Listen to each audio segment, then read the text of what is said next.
If you're feeling anxious or isolated and don't know how to connect, here are 3 lessons from Heathcliff and Hareton of Wuthering Heights.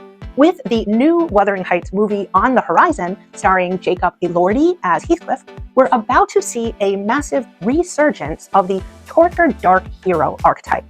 You are going to see Heathcliff brooding, violent, obsessed, and you might think that is what power looks like.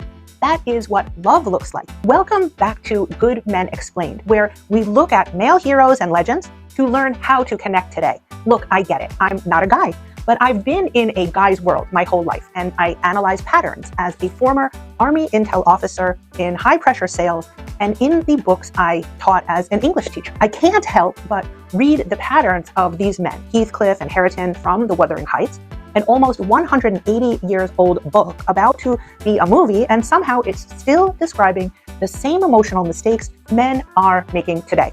Not because I want to criticize you, but because I live in this world with you and I want you to succeed. Heathcliff shows up in Wuthering Heights like a jump cut in a movie. A strange kid, no parents, no backstory, just dropped into a family that never fully accepts him. He's mocked, excluded, reminded every day that he is unwanted. And maybe this already sounds familiar. Maybe you weren't literally abandoned, but maybe the people who were supposed to protect you were distant, overwhelmed, cold, or just not there when you needed them. Heathcliff grows up learning one lesson. If you don't take control, you get crushed. So he becomes intense, brooding, obsessive. And a lot of men look at that and think that is power. Then there is Hareton Earnshaw, and he is why this story matters to you. Hareton is raised in chaos too. He's humiliated, kept ignorant on purpose, taught to feel small. But here's the difference. He doesn't turn his pain into domination. He turns it into effort, into growth, into learning how to connect even when it feels uncomfortable and risky. Heathcliff shows you what happens when hurt turns into armor. Hareton shows you what happens when hurt turns into strength. So if you've ever felt anxious, isolated, behind socially, or like you've missed some invisible rule book everyone else got, this isn't just a gothic romance. It's a psychological blueprint. And from Heathcliff and Hareton, there are 3 lessons every man needs to hear if he actually wants connection instead of control. I want to talk directly to you. Maybe you're smart, maybe you're socially a bit rusty or introverted. You feel things deeply, but you don't always know where to put those feelings. Let's start with the first trap. This is something I see so many good men struggle with, the architecture of grievance. Heathcliff is what we might call the final boss of holding a grudge. He is an orphan, abused and humiliated as a child. He leaves, makes a fortune mysteriously, and comes back rich, physically powerful, and high status. On paper, he is the success story. But psychologically, he is stuck in a loop. Heathcliff uses his success as a weapon. Every dollar he earns is driven by one thing: revenge. He operates on what psychologists call hostile attribution bias. This is the belief that the world is out to get you, so you must strike first. When you walk into a room and feel socially awkward, or when you get rejected, do you see it as a learning moment, or does it feel like another piece of evidence that people just don't get you?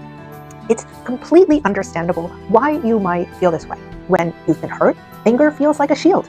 It feels like power, but it's actually paralysis. You are letting the people who hurt you rent space in your head for free, forever. Now, look at Hareton. Hareton is also abused. He is denied an education, humiliated, and treated like a servant in his own house by Heathcliff. By all rights, Hareton should be just as bitter. He has every excuse to be a victim. But he does something Heathcliff never does. He chooses growth over grievance. There is a specific scene I need you to see. Hareton tries to read. He wants to impress the girl Kathy. She mocks him. She laughs at his struggle. If you were in your defensive mode, you might have burned the library down. You might have said, I don't need this and I don't need you. But Hareton, he takes the hit to his ego. He feels the shame, but he doesn't let it turn into hate. He accepts help. He allows himself to be taught. This is what I need you to understand. Grievance is easy. It requires no change. Growth requires you to admit you don't know everything. It requires the humility to say, I am not complete yet. Heathcliff dies miserable, haunted by ghosts. Hareton ends up inheriting the land, the money, and the girl. Why?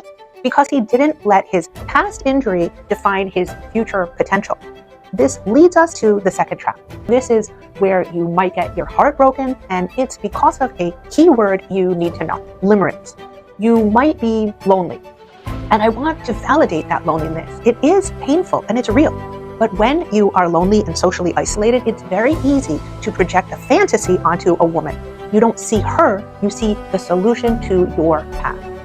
We often mistake Heathcliff's obsession for romance. Pop culture sells us this idea that if you love someone enough to destroy the world for them, it's romantic. It's not.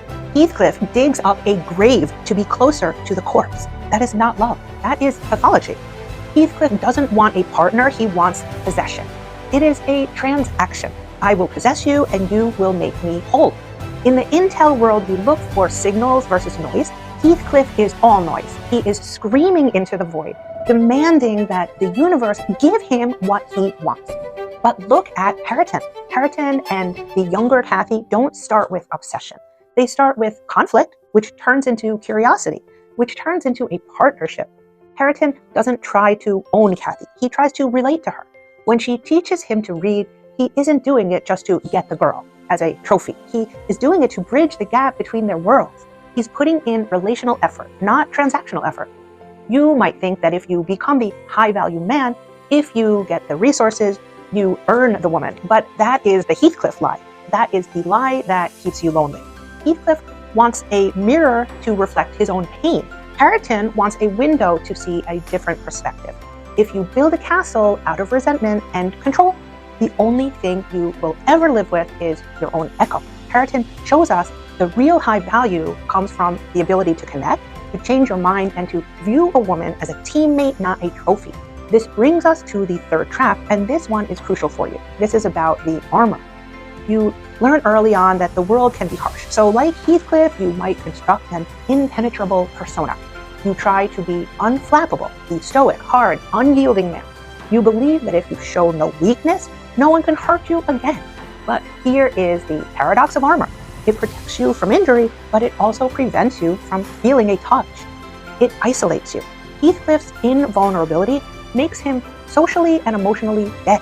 He creates what we might call an uncanny valley effect. He looks like a man, he acts like a man, but there is something robotic and cold about him because he has severed his connection to his own humanity. Now let's look at Hareton's bravery. And I mean real bravery.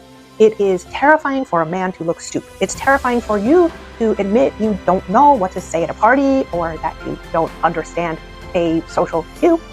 When Hareton sits down to learn his letters, he is making himself vulnerable. He's risking humiliation. He's saying, I don't know this. Please teach me. And this is what I need you to understand.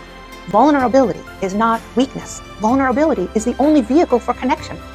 Heathcliff protects his ego at the cost of his life. Hareton risks his ego to gain a life.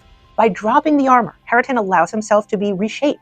He becomes a gentleman, not by buying a suit, but by refining his character through interaction with others. Heathcliff thinks strength is standing alone and needing no one. Hareton realizes that true strength is having the courage to need others and to let them need you. So you have two paths. You can be Heathcliff. You can conquer the world but lose your soul. You can choose grievance, possession, and armor. You can be right and you can be alone. Or you can be Hareton. You can start with nothing. You can feel the fear of looking stupid and do it anyway. You can choose growth, partnership, and vulnerability. The world and Hollywood tells you to be Heathcliff. It tells you to get rich, get revenge, and get cold. But as someone who has studied the patterns of men who actually find peace and success, I'm telling you, Hareton is the victory. If this looks like you, hear this clearly. It's okay, and you can change. If you were raised around silence, criticism, emotional distance, or chaos, that's not a personal failure. A lot of people were doing the best they could while carrying their own stress, fear, or exhaustion. You don't have to keep punishing yourself for that. But here is the hard truth that sets you free.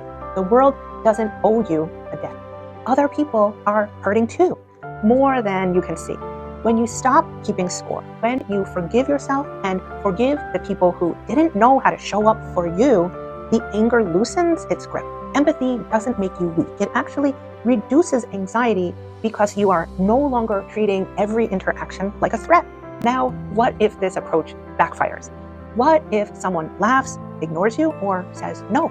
Then nothing about your worth changes. You don't control other people. You only control whether you turn that moment into bitterness or growth. So here is your actionable step for today. Identify one thing you don't know how to do. Maybe it is a work task. Maybe it's cooking something basic. Maybe it's asking for directions or help. Go to a friend or colleague and say these exact words. I don't know how to do this. Can you teach me? That is the Harriton move. You risk looking stupid to get smarter. Don't be the man who builds a castle to hide who he really is. Be the man brave enough to be seen. Find me on YouTube or for more lessons from heroes and legends that you already know and love.